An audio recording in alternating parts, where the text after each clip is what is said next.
Hello viewers, welcome to another video. Viewers, আজকে আপনার মাঝে বিকাশের একটি নতুন আপডেট শেয়ার করব। ভিউয়ার্স, আপনারা যারা বিকাশ ব্যবহার করেন অনেকেই কিন্তু ভিউয়ার্স কাউকে যদি সেন্ড মানি করেন তাহলে ক্যাশ আউটের টাকা যদি দিতে চান তাহলে কিন্তু ভিউয়ার্স একটু ঝামেলা পোহাইতে হয়। কেমন? সাপোজ আপনি 5,500 টাকা দিবেন, তাহলে ক্যাশ আউট খরচ কত টাকা লাগবে এটা কিন্তু ভিউয়ার্স আপনাকে ম্যানুয়াল হিসাব করা লাগে।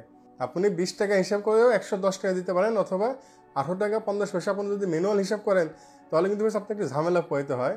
তো আপনি চাইলে কিন্তু ভিউয়ার্স খুব সহজেই বিকাশের অ্যাপস থেকে ক্যাশ আউটের খরচ হিসাব বের করতে পারেন। তো কীভাবে করবেন চলেন ভিউয়ার্স আপনাকে দেখাই। সর্বপ্রথমে আপনাকে বিকাশের অ্যাপসটা ডাউনলোড করতে হবে, অথবা আপনার যদি বিকাশের অ্যাপসটা ডাউনলোড করা থাকে আপনারা প্লে স্টোরে লিখে সার্চ করবেন বিকাশ। এই যে ভিউয়ার্স, আপনারা বিকাশ লিখে সার্চ করে দেখবেন এখানে কোনো আপডেট আছে কিনা। যদি অ্যাপসে আপডেট পেন্ডিং থাকে তাহলে আপনারা অ্যাপসটা আপডেট করবেন, তারপরে অ্যাপসটা ওপেন করবেন। তো বেশ আপনারা দেখতে পাচ্ছেন আমি বিকাশের অ্যাপসটা ওপেন করেছি।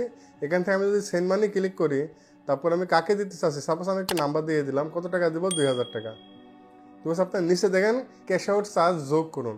আপনারা যদি এখানে ট্যাপ করেন তাহলে কিন্তু বেশ এই 2,000 টাকার জন্য যত টাকা বিকাশে ক্যাশ আউট খরচ হবে সেটা কিন্তু বেশ অটোমেটিক অ্যাড হয়ে যাবে।